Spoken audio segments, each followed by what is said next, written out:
ॐ अज्ञानतिमिरान्धस्य ज्ञानञ्जनशलाकया चक्षुरुन्मिलितं येन तस्मै श्रीगुरुवे नमः। श्रीचैतन्यमनोभीष्टं स्थापितं येन भूतले स्वयं रूपकदा मह्यं ददाति स्वपदान्तिकम्। वन्देऽहं श्रीगुरो श्रीयुतपदकमलं श्रीगुरून् वैष्णवांश्च श्रीरूपं साग्रजातं सहगणरघुनाथान्वितं सजीवं साद्वैतं सावधूतं हरिजनसहितं कृष्णचैतन्यदेवं श्रीराधा कृष्णपदान् सहगणललिता श्रीविशाखान्वितांश्च। हे कृष्ण करुणा सिंधु दीनबंधो जगतपते गोपेश गोपिका कांत राधा कांत नमस्तुते। तप्त कांचन गौरांगी राधे वृंदावनेश्वरी शुभानु प्रणमि हरि प्रिय। वाञ्छकल्पतरुभ्यश्च कृपा सिन्धुभैश्च पतितानां पावनेभ्यो वैष्णवेभ्यो नमो नमः। जय श्री कृष्ण चैतन्य प्रभु नित्यानंद श्री अद्वैत गदाधर श्रीवासादि गौर भक्त वृंद। हरे कृष्णा कृष्ण कृष्णा हरे हरे, हरे राम राम राम हरे हरे। मूकं करोति वाचालं पंगुहं लंघते गिरिं यत्कृपाहं तं वन्दे श्रीगुरुदीनतारिणं। श्रीचैतन्य ईश्वरं हरि ओम तत्सत्। हरे कृष्णा। तो सभी भक्तों का स्वागत है। और आज मेरा गला थोड़ा सा ठीक है, इसलिए सबको आवाज क्लियर आ रही होगी।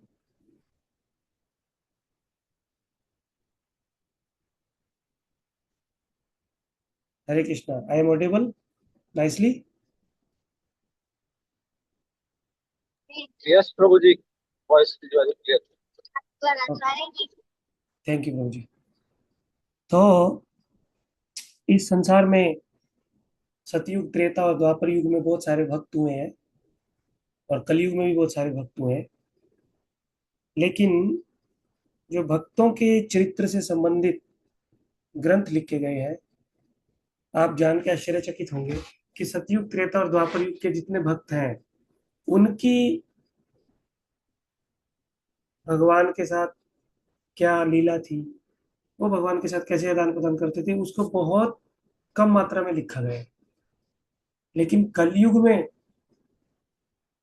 जो भी भगवान के भक्त हुए हैं, उनका भगवान के साथ क्या संबंध था, किस प्रकार से वो भगवान से आदान प्रदान करते थे, इसको हमारे वैदिक शास्त्रों में बहुत अच्छे से वर्णित किया गया है। तो जो दो भक्त हैं, उस वो जगत विख्यात है, जगत विख्यात। संसार में कोई भी ऐसा व्यक्ति नहीं है, कोई भी ऐसी लैंग्वेज नहीं है जिन लोगों ने उन दो भक्तों के बारे में नहीं लिखा। चाहे थोड़ा थोड़ा सा इंसिडेंट ही जानते हो, लेकिन ये भक्त जो है वो जगत विख्यात है। और उन जगत विख्यात भक्तों में एक तो है मीराबाई। मीराबाई पे हमारे बॉलीवुड में भी बहुत सारी मूवी बनी है, हॉलीवुड में भी बहुत सारे लोग मीराबाई का एक इंसिडेंट बहुत अच्छे से जानते हैं, कि जब उनके संबंधियों ने उनको जहर दिया और वो भगवान की कृपा से अमृत बन गया। तो इस इंसिडेंट से मीराबाई को सब जानते हैं। और दूसरे हैं जिनके बारे में आज हम चर्चा करने जा रहे हैं, नरसी मेहता। नरसी मेहता जो है, वो गुजरात के एक बहुत बड़े भक्त हुए हैं। भक्ति देवी जो है वो, श्रीमद् भागवतम में श्लोक आता है, भक्ति देवी नारद मुनि को बता रही है कि मेरा जन्म दक्षिण भारत में हुआ, और मैं युवावस्था को प्राप्त हुई महाराष्ट्र में, और गुजरात में आते आते मेरा शरीर जो है वो पूर्ण रूप से क्षीण हो गया, यानी मैं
क्षमा चाहता हूँ, एक इमरजेंसी कॉल मेरे को लेनी पड़ गई।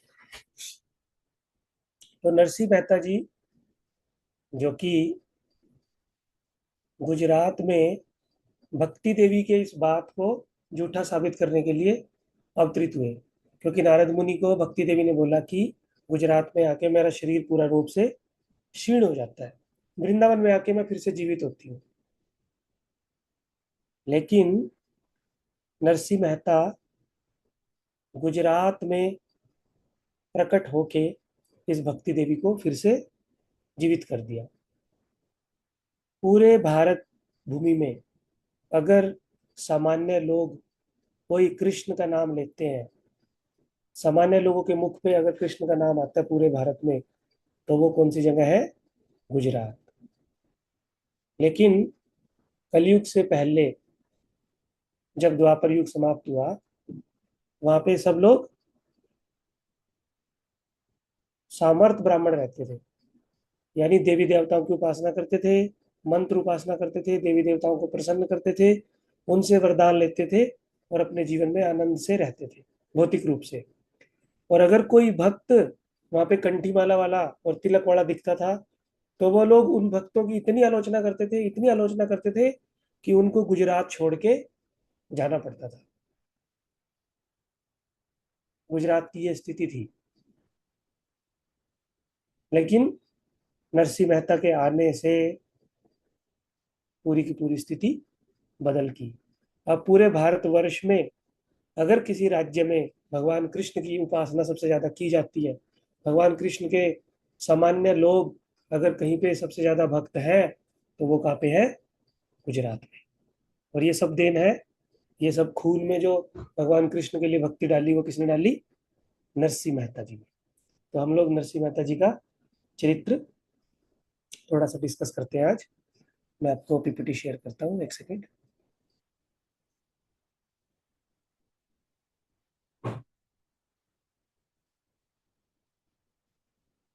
देख पा रहे हैं तो जी प्रेजेंटेशन?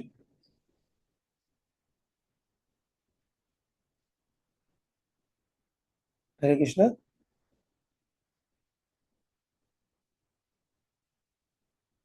प्रभु जी स्क्रीन शेयर हो रही है क्या? दिख रही है सबको? जी प्रभु जी। हम्म। तो ये कौन सी लीला है, कोई भक्त बताएंगे थोड़ा सा शॉर्ट में?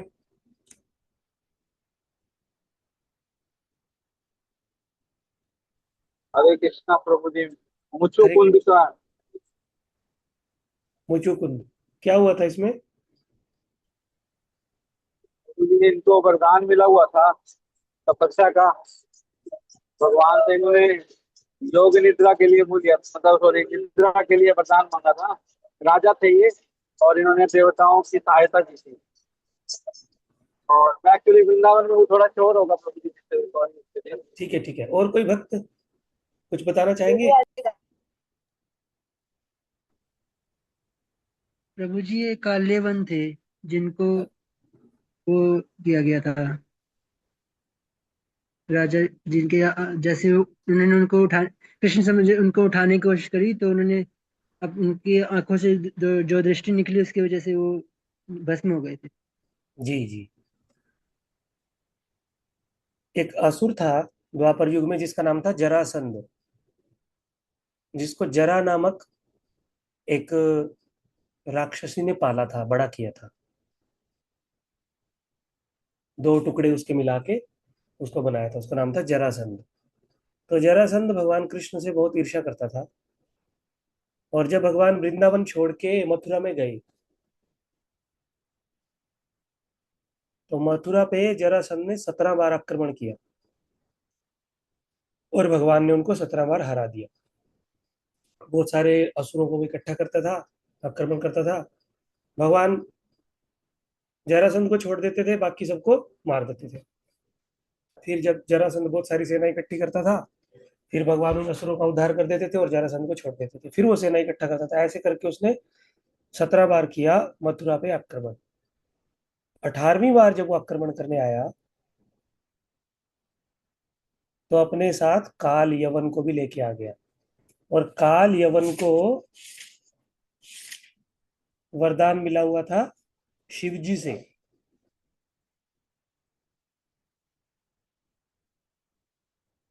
शिव जी से क्या वरदान मिला हुआ था कि कोई अस्त्र शस्त्र, कोई भी भगवान का अवतार, कोई भी तुमको मार नहीं सकता, बस ये एक अग्नि से उनको मरने का चांस था। तो भगवान ने क्या किया, जब 18वीं बार जरासंध काल यवन को लेके आया, तो भगवान ने अपने सैनिकों को सबको द्वारिका भेज दिया और अकेले काल यवन से लड़ने आ गए। और काल यवन को भगवान ने बोला, देखो मेरे पास कोई अस्त्र शस्त्र नहीं है, तुम भी अपने अस्त्र शस्त्र गिराओ। काल यवन ने गिरा दिए। भगवान ने बोला, देखो यहाँ पे मैं लड़ना नहीं चाहता, मैं एक नई जगह पे लड़ना चाहता हूँ, चलो मेरे साथ वहां पे लड़ते हैं। भगवान भागने लगे, काल यवन उनके पीछे पीछे। तो भगवान उनको ऐसी गुफा में ले गए जहाँ पे मुचुकुंद नाम का एक राजा, जो कि देव असुर संग्राम में देवताओं की तरफ से युद्ध करता था, और देवताओं की तरफ बहुत वर्षों तक उसने युद्ध किया। और फिर देवताओं ने और ब्रह्मा जी ने उनको बोला कि तुम अपने लिए कुछ वरदान मांग लो। तो मुचुकुंद ने मांगा कि मैं आराम से सोना चाहता हूँ। लेकिन नारद मुनि भी वहां पे थे, और नारद मुनि ने सोचा ये देवताओं की तरफ से युद्ध करते हैं और सोना चाहते हैं। तो नारद मुनि को मुचुकुंद की योजना समझ में आ गई कि ये वास्तव में सोना नहीं चाहते, ये वास्तव में भगवान का भक्ति करने के लिए, ध्यान करने के लिए अकेले रहना चाहते हैं। तो नारद मुनि ने राजा मुचुकुंद को एक मंत्र दे दिया जिसका वो ध्यान करते रहते थे। ये बहुत महत्वपूर्ण बात है।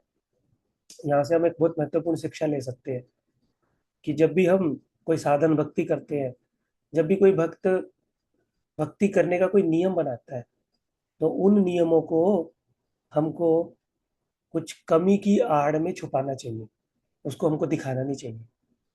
जैसे मुचुकुंद सबको बोल रहे हैं कि मैं रेस्ट करना चाहता हूँ, सोना चाहता हूँ, लेकिन वास्तव में वो भगवान का भक्ति करना चाहते हैं।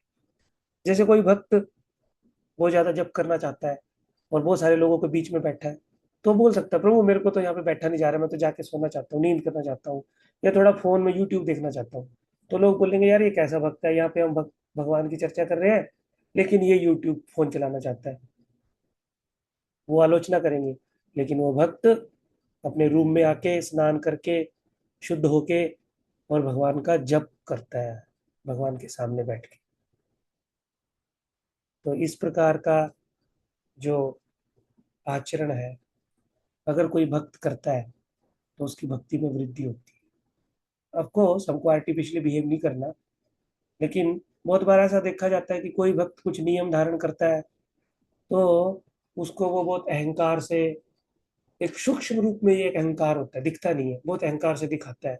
देखो आज मेरी क्लास में इतने लोग आए, देखो आज मैंने इतनी माला जप किया, देखो आज मैंने निर्जला व्रत किया, देखो आज मैंने वृंदावन की 2 बार परिक्रमा की। ऐसा सब ऐसा सब बोलने से ना हमारी भक्ति को नजर लगती है। भगवान बहुत कृपालु है, भगवान के भक्त भी बहुत कृपालु है, हमको भगवान की कृपा देने के लिए हमेशा रेडी रहते हैं।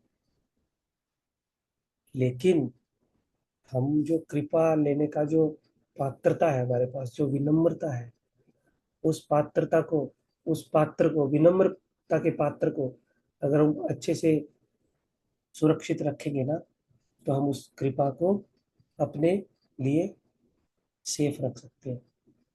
भगवान ने हमको कृपा की और हमारी विनम्रता हम नहीं रख पाए, तो वो कृपा जो है वो जल्दी हमको छोड़ के चली जाएगी। तो कृपा रूपी जो एक पात्र है, इसकी हमेशा रक्षा करनी चाहिए, जिसमें भगवान की कृपा और ज्यादा और ज्यादा और ज्यादा हमको मिलती रहती है। तो मुचुकुंद वास्तव में बोल रहे थे कृष्ण का नाम, लेकिन दूसरों को उन्होंने बोला कि मैं निद्रा के लिए जा रहा हूँ। तो भगवान काल यवन से लड़ते लड़ते, काल यवन भगवान का पीछा करते करते उस गुफा में आ गए। और भगवान ने क्या किया, अपना उत्तरी वस्त्र, अपनी एक चादर राजा मुचुकुंद के ऊपर डाल दी। ऐसी चादर जिसके वृंदावन की गोपियां और वृंदावन के ग्वाल बाल, वृंदावन की सब गोप गोपियां पागल हो रहती है जिसके पीछे, भगवान की एक वस्त्र को स्पर्श करने के लिए, भगवान के एक वस्त्र को देखने के लिए। लेकिन भगवान ने वो वस्त्र अपने भक्त जो वर्षों से गुफा में तपस्या कर रहे हैं उनके ऊपर डाल दी। तो काल यवन ने देखा, अरे अभी तो कृष्ण जो है ये चादर को ओढ़ के भाग रहे थे, अभी यहाँ पे छिपके सो गए। तो उन्होंने उनको लात मारी, राजा मुचुकुंद को, और उनकी चादर को उठा दिया। तो जैसे मुचुकुंद उठे, क्योंकि उन्होंने ब्रह्मा जी से वरदान ले रखा था कि अगर मुझे कोई नींद से उठाएगा तो जिसको ऊपर भी मेरी दृष्टि डलेगी वो पूर्ण रूप से अग्नि में भस्म हो जाएगा जल के। तो राजा मुचुकुंद ने कालियवन को अपने सामने देखा, तो मुचुकुंद के आंखों से अग्नि निकली और कालियवन पूर्ण रूप से जल गया, नष्ट हो गया। फिर भगवान मुचुकुंद के सामने आए और मुचुकुंद ने भगवान को प्रणाम किया। और मुचुकुंद को भगवान ने बोला कि तुम राजा थे, तुमने बहुत सारे जीवों की जाने अनजाने में हत्या की है, बहुत सारी हिंसा की है, युद्ध किए हैं। तो तुम पूरे भारतवर्ष के तीर्थों का भ्रमण करो, और जब मेरी सेवा करने का कोई अवसर आएगा तो तुमको फिर से इस कलयुग में जन्म लेना पड़ेगा। अब नारद मुनि भगवान के साथ बैठ के चर्चा कर रहे थे।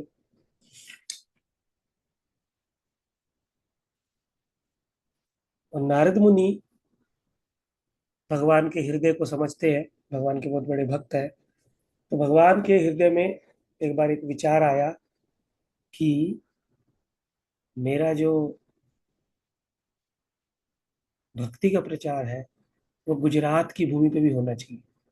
तो नारद मुनि को तुरंत मुचुकुंद की याद आई, और मुचुकुंद को नारद मुनि ने बोला कि अब तुम जाओ और नरसिंह मेहता बन के गुजरात में भगवान कृष्ण का प्रचार करो। तो मुचुकुंद बोले कि वहां पे तो कलयुग है, मुझे तो भगवान के बिना वहां पे रहना पड़ेगा। तो नारद मुनि बोला, नहीं, जब भी तुम्हारी इच्छा होगी भगवान तुमको दर्शन देने के लिए आएंगे, भगवान तुमसे मिलने आएंगे। तो नरसिंह मेहता का जन्म गुजरात में हुआ, एक जगह का नाम है हाटेश्वर, वडनगर में। बाद में फिर वो जूनागढ़ में शिफ्ट हो गए, उनके माता पिता, उनकी फैमिली। तो जूनागढ़ में जब नरसिंह मेहता रह रहे थे तो बचपन में ही उनके माता पिता का देहांत हो गया। और जब उनका जन्म हुआ था उससे पहले ही उनके बड़े भाई का विवाह हो चुका था। तो मुचुकुंद जो है वो अपने भाई के सामने एक छोटे बच्चे की तरह थे। और माता पिता के चले जाने के बाद उनका ध्यान रखती थी उनकी दादी, जिसका नाम था जय कुंवरी। तो जय कुंवरी जो है वो भगवान की भक्त थी और बहुत सारे साधुओं के पास कथा सुनने के लिए जाया करती थी। तो एक ऐसे ही साधु जो जंगल में आके बैठे थे, एक महीने से अपना आसन लगाए हुए थे, ना किसी से बात करते थे, ना किसी की तरफ देखते थे, और बस अपने जप में निमग्न रहते थे। बहुत सारे लोग आते थे, उनका दर्शन करते थे और दर्शन करके चले जाते थे। तो जय कुंवरी भी अपने पोते को, जिनका बचपन का नाम नरसिंह नरसिंह नरसिंह राम था, फिर बाद में नरसिंह मेहता पड़ा, पहले निरसिंह था, निरसिंह, भगवान निरसिंह वाला था, बाद में नरसिंह मेहता हुआ। तो राज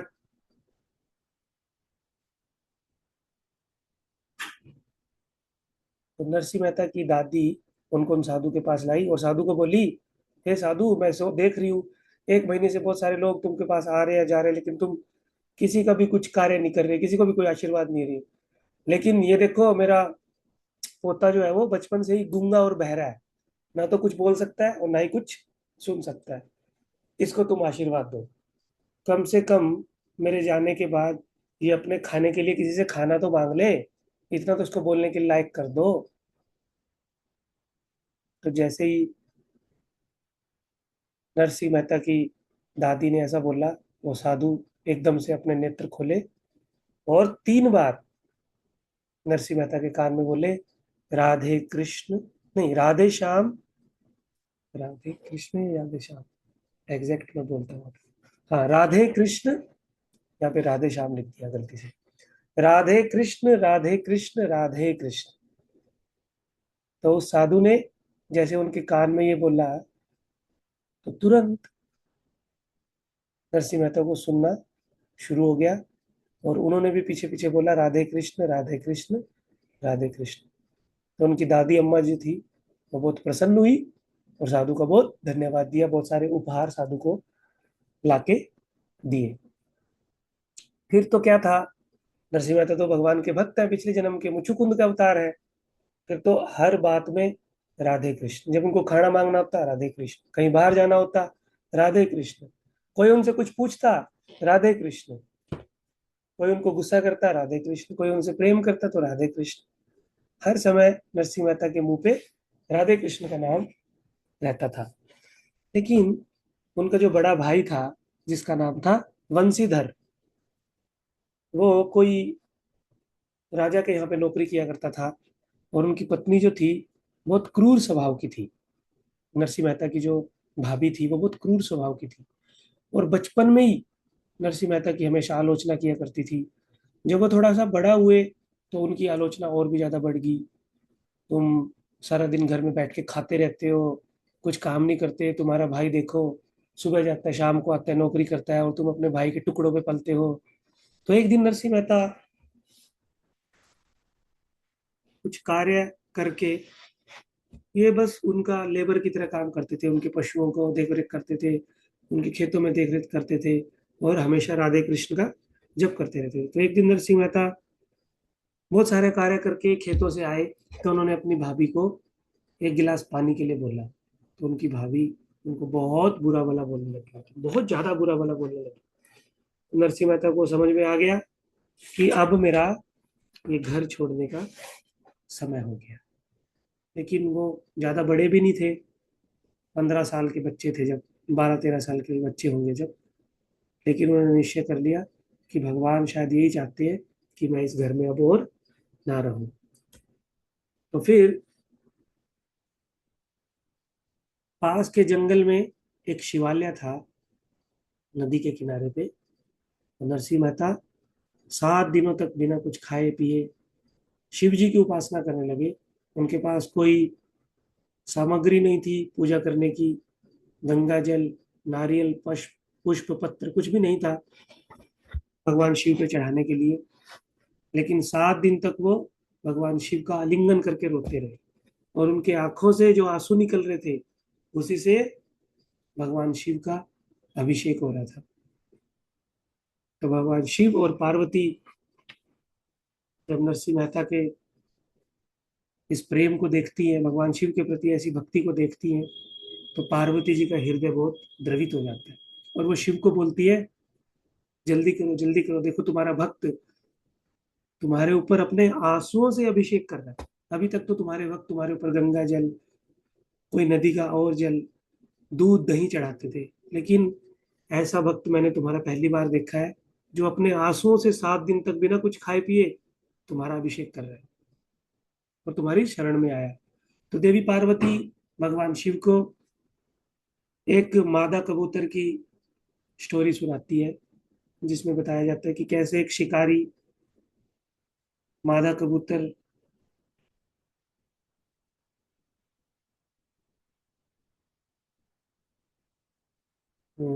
एक छोटा कबूतर का बच्चा एक मादा कबूतर के पास आता है, और वो शिकारी उसका शिकार कर रहा होता है। तो शिकारी बोलता है कि अब मैंने इसको मारना है, लेकिन मादा कबूतर बोलती है कि ये मेरी शरण में आया, मेरे को उसको बचाना है।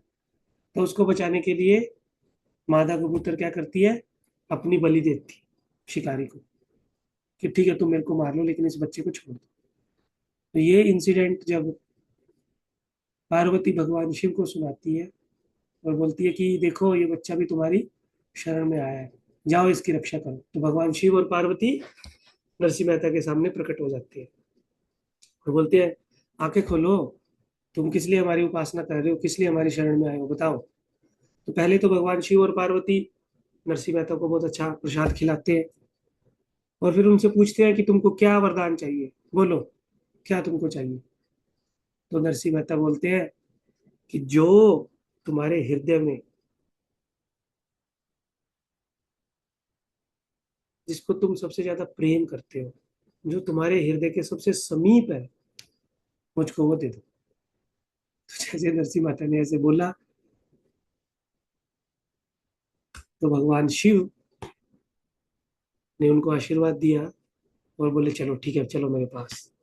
तो भगवान शिव और नरसिंह मेहता कहाँ पे गए?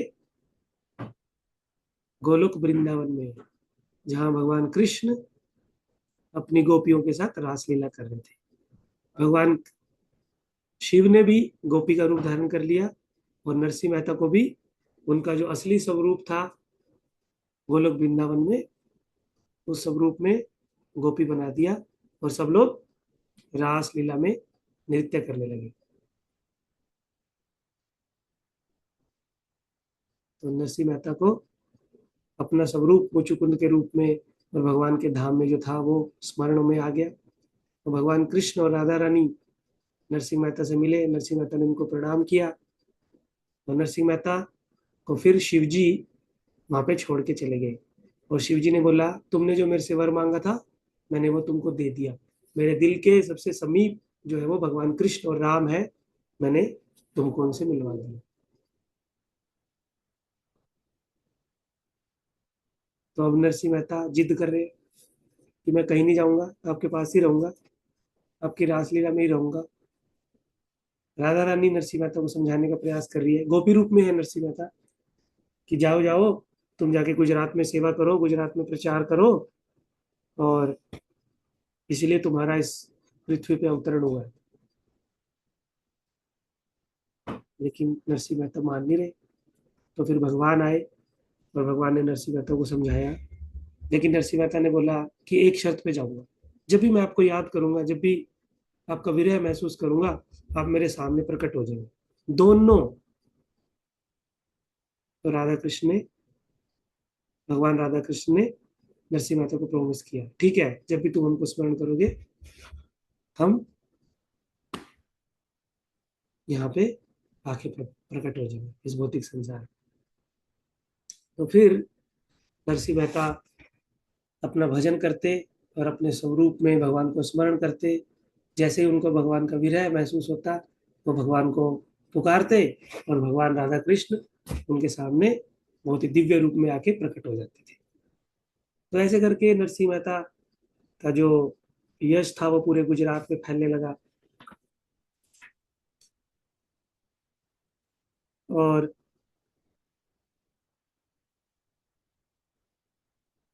जब भी नरसिंह मेहता को कुछ वस्तु की आवश्यकता होती या उनके जीवन में कोई संकट आ जाता, तो भगवान पर्सनली आके उनकी हेल्प करते थे। तो इस प्रकार के दो तीन इंसिडेंट है, मैं आपको सुनाता हूँ। पहले के जमाने में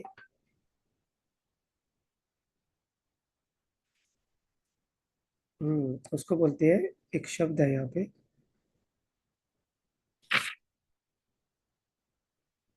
जिसका नाम है हुंडी, हुंडी पत्र। हुंडी पत्र क्या होता है?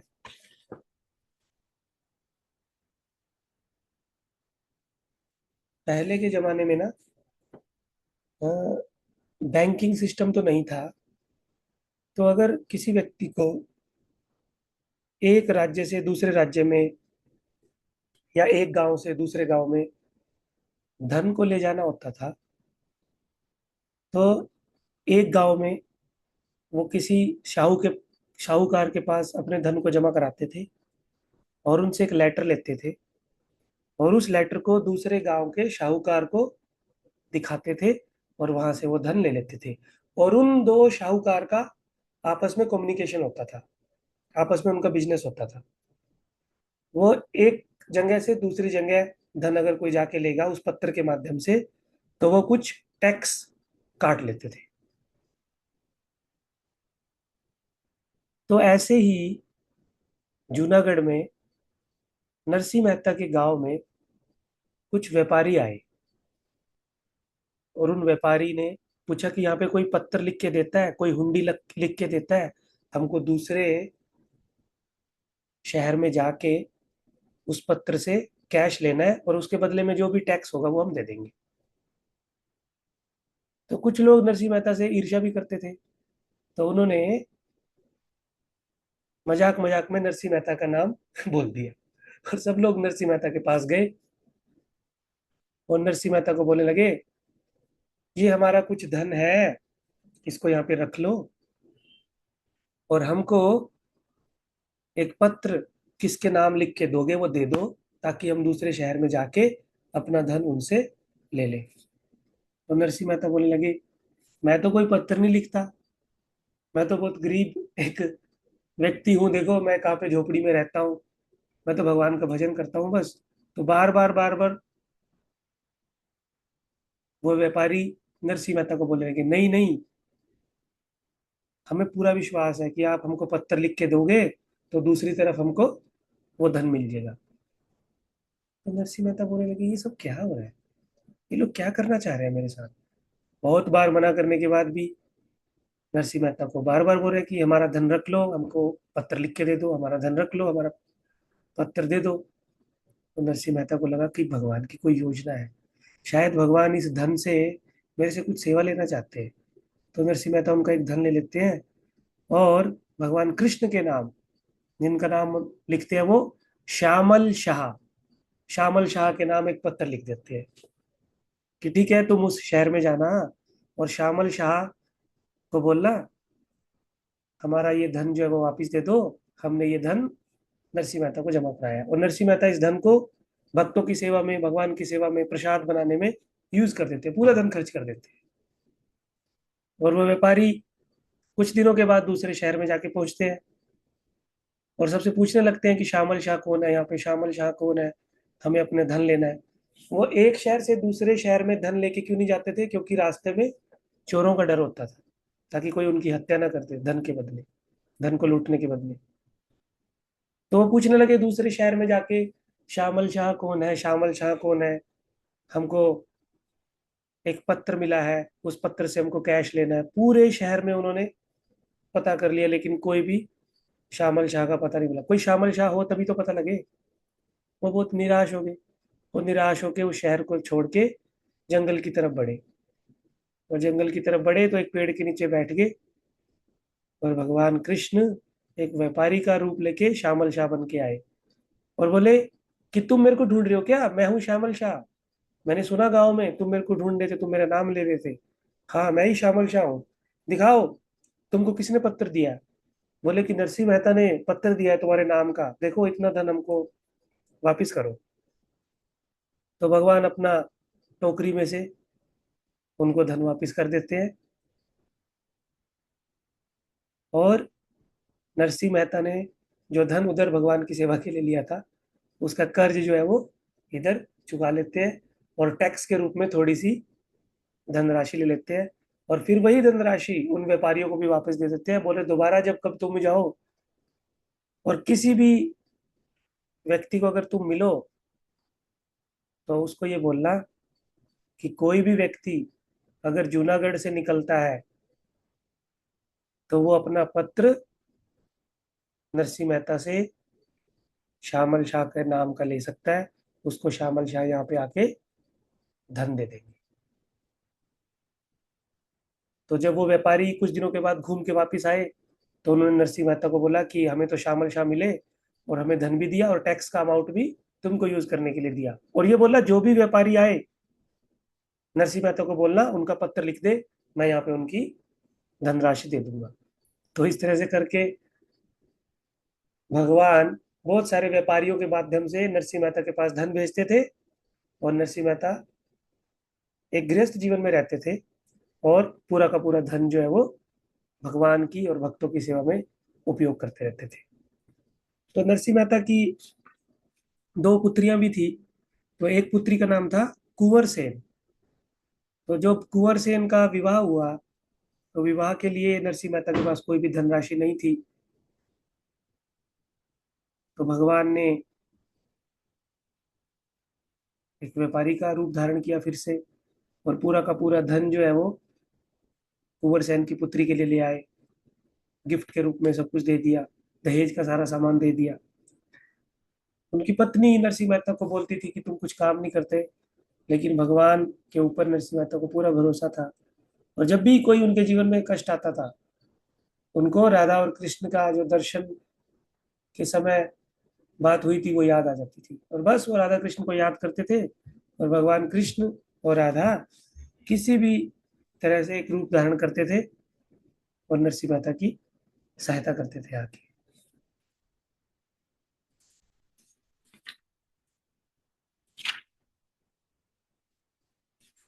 तो जब कुंवर सेन का विवाह हो गया, तो वो जब अपने माता पिता के यहाँ पे रहने लगी, सॉरी, अपने सास ससुर के यहाँ पे रहने लगी, तो उसके सास ससुर कुंवर सेन को बहुत परेशान करते थे। और उनका पति भी। ये जो इंसिडेंट है नरसी का भात, ये बहुत फेमस है कि कैसे भगवान ने नरसिंह मेहता के पुत्र और पुत्री का विवाह में धनराशि दिया, जिसको बोलते हैं नरसी का भात। भगवान ने नरसिंह मेहता का आके भात बना भरा, पुत्रों का और पुत्री का। तो जब पुत्री का विवाह हो गया, तो बहुत सारे बातें उसको सुनने को मिलती थी। और एक दिन उसने अपने सास ससुर के प्रेशर में आके, दबाव में आके, अपने पिता को एक पत्र लिख दिया।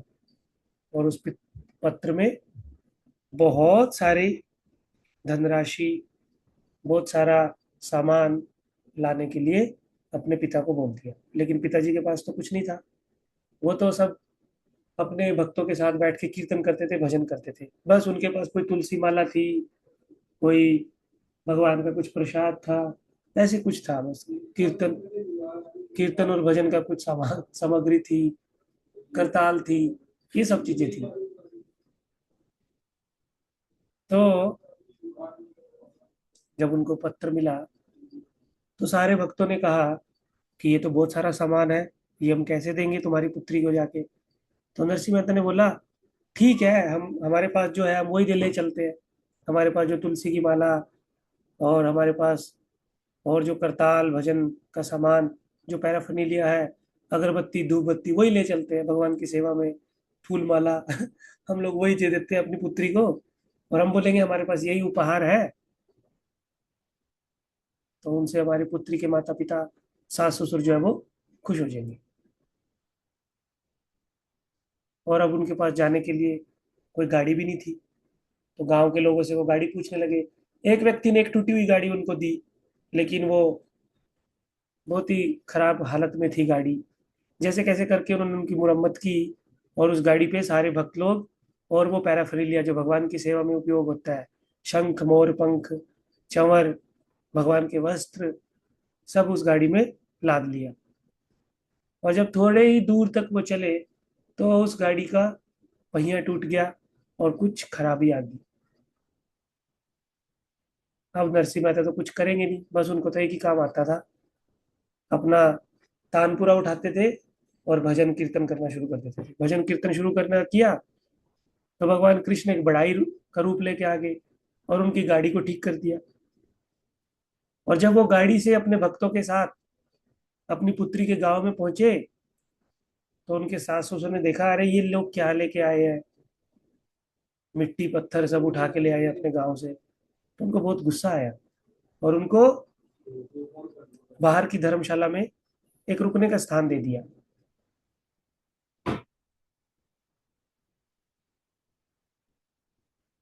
और पीने के लिए उनको गर्म पानी, खाने के लिए कुछ दिन पुरानी खिचड़ी भेज दी। लेकिन भगवान ने बारिश कर दी, और उस पीने के पानी को ठंडा कर दिया, और उस पुरानी खिचड़ी को, बासी खिचड़ी को खीर में परिवर्तित कर दिया। तो सब लोग बहुत आश्चर्यचकित हो गए, गांव के लोग। हम लोग खीर भेज हम लोग तो खीर भेजते नहीं है, लेकिन खिचड़ी भेजते हैं, ये लोग खीर कैसे खा लेते हैं। हम लोग गर्म पानी भेजते हैं, ये लोगों के पास ठंडा पानी कैसे आ जाता है। हम लोगों ने इनको टूटी हुई झोपड़ी जिसमें कीड़े मकोड़े मकड़ी सब रह रही है इसमें डाल दिया, लेकिन ये लोग बहुत आराम से सुख से रह रहे हैं। फिर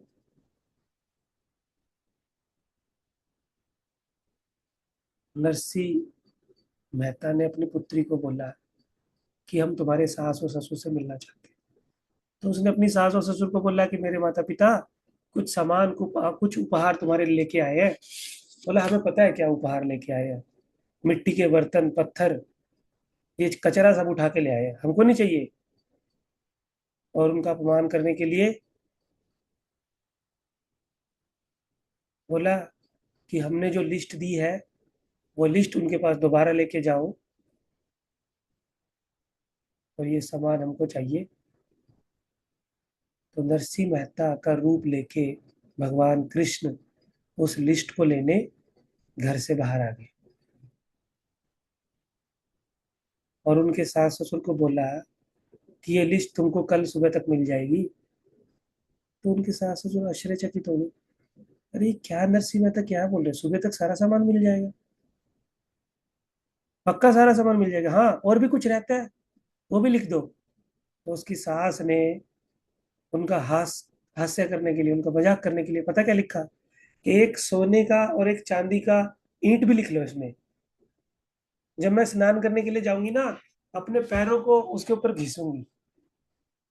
तो नरसिंह मेहता जिन्होंने भगवान ने जब नरसिंह मेहता का रूप लिया हुआ था उन्होंने बोला हाँ ठीक है लिख दो वो भी मिल जाएगा।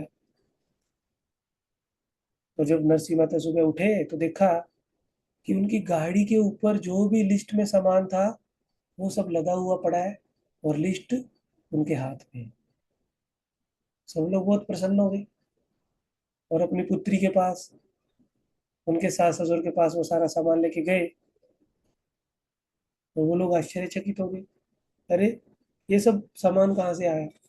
तो नरसिंह मेहता ने बोला कि जो भगवान के भक्त होते हैं ना उनके लिए ये हीरे जवाहरात लक्ष्मी धन सोना चांदी ये कंकड़ है, ये सब मिट्टी पत्थर है, भगवान के लिए इसकी कोई वैल्यू नहीं। तो ये सब जब उनके सास और ससुर ने सुना तो उनको बहुत आघात हुआ और नरसिंह मेहता से उन्होंने क्षमा मांगी। फिर उनके पुत्र का विवाह था और उनकी पत्नी बोलती है तैयारियां करो ये करो वो करो, लेकिन अब की बार भगवान ने क्या किया, बोला कि नरसिंह मेहता के यहाँ पे तो बहुत सारा काम होता है, खुद तो वो करता नहीं है बस भजन करता रहता है और मेरे को वहां पे लगा के रखता है हर काम में। तो भगवान ने बोला रुक्मिणी को राधा रानी को इस बार तुमको भी चलना पड़ेगा, मैं तो अकेला थक जाता हूँ, नरसिंह मेहता तो बहुत काम कराता है मेरे से।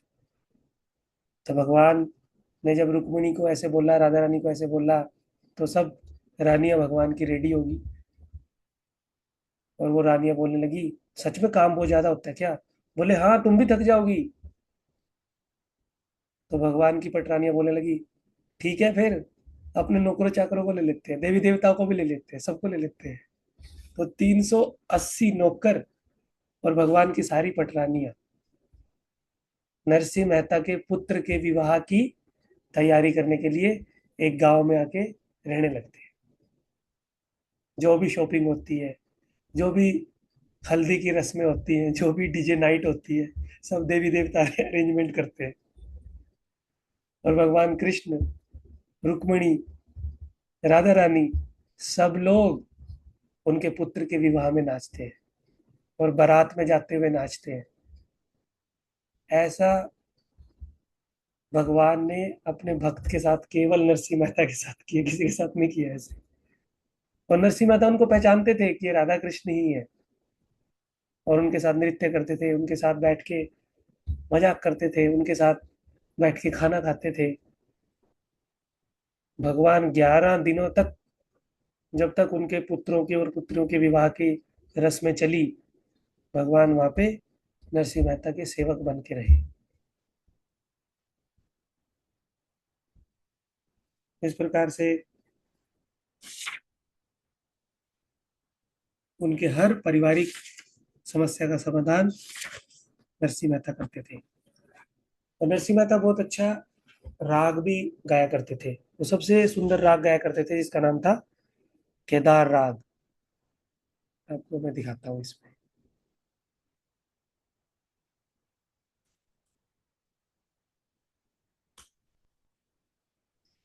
तो नरसिंह मेहता तो बस श्रीमद् भागवत हरि कथा किया करते थे, और सारा अरेंजमेंट भगवान आके खुद किया करते थे। उनके पुत्र के विवाह का सब कुछ, आभूषण, गहने, वस्त्र, सब कुछ लेके आए थे भगवान।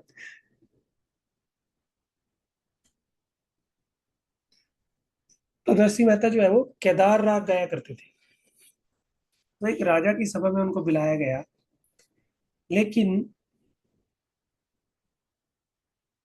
अब वो केदार राग गा नहीं सकते थे, क्योंकि अपनी पत्नी के कहने से उनकी पत्नी को कुछ चाहिए था। तो नरसिंह मेहता के पास जो राग था केदार राग, वो किसी म्यूजिशियन को उन्होंने बेच दिया था। तो सब लोग राजा के दरबार में, सब लोग बैठे थे, महफिल जहाँ पे जमी हुई थी। तो राजा ने नरसिंह मेहता को केदार राग गाने के लिए बोला कि सबसे अच्छा राग जो है वो तुम गाते हो, केदार राग। और मैंने सुना है उस राग को गाने से भगवान कृष्ण के विग्रह के ऊपर जो माला लटकी रहती है वो माला गिर जाती है।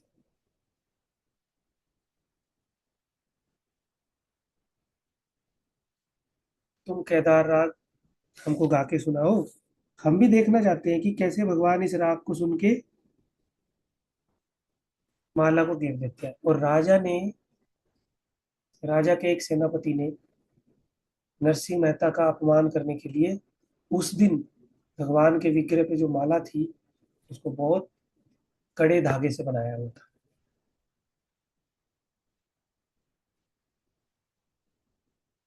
तो नरसिंह मेहता राग गाने लगे, और माला तो गिर नहीं रही क्योंकि वो केदार राग गा ही नहीं रहे।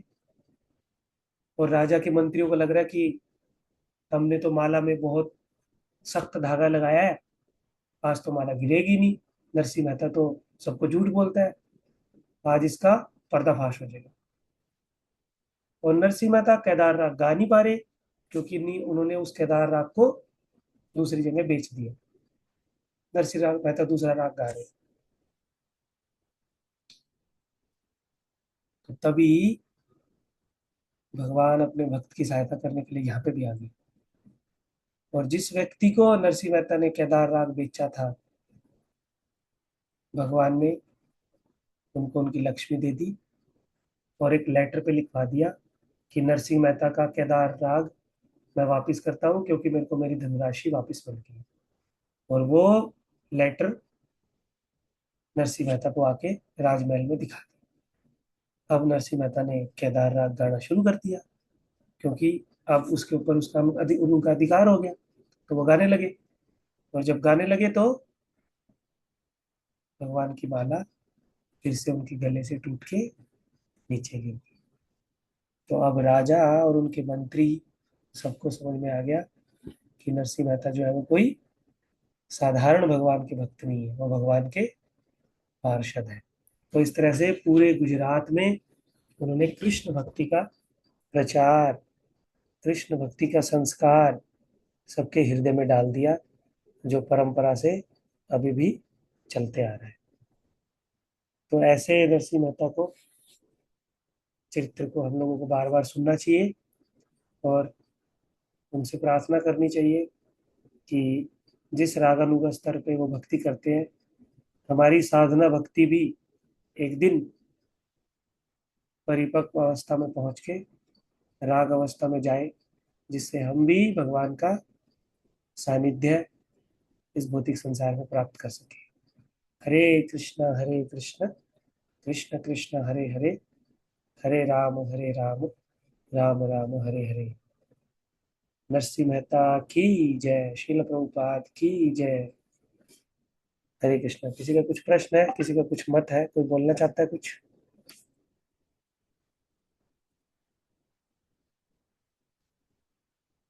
अगर कोई भक्त लोग बाद में भी इसको सुनना चाहे तो हमारे यूट्यूब चैनल पे मैं इसको अपलोड करता हूँ थर्सडे को, वीर शुक्र शनिवार को एक एक क्लास, तो फिर भी सुन सकते हैं।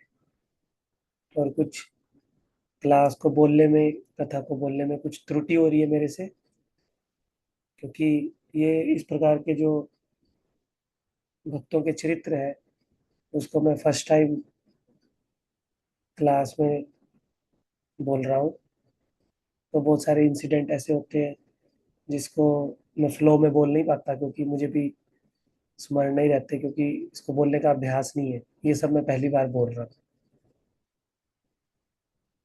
लेकिन आप लोग इतने उत्साह से क्लास ज्वाइन कर रहे हैं, क्लास में आ रहे हैं, सुन रहे हैं, तो इसलिए मैं भी बस भगवान की सेवा करने के लिए, भगवान के भक्तों का गुणगान करने के लिए अपना एक प्रयास कर रहा हूँ। हरे कृष्णा, हरे कृष्णा। ठीक है, तो नेक्स्ट मंडे को, मंडे ट्यूसडे वेडनेसडे, हम लोग किन्हीं और 3 महान भक्तों के चरित्र की चर्चा करेंगे। हरे कृष्णा।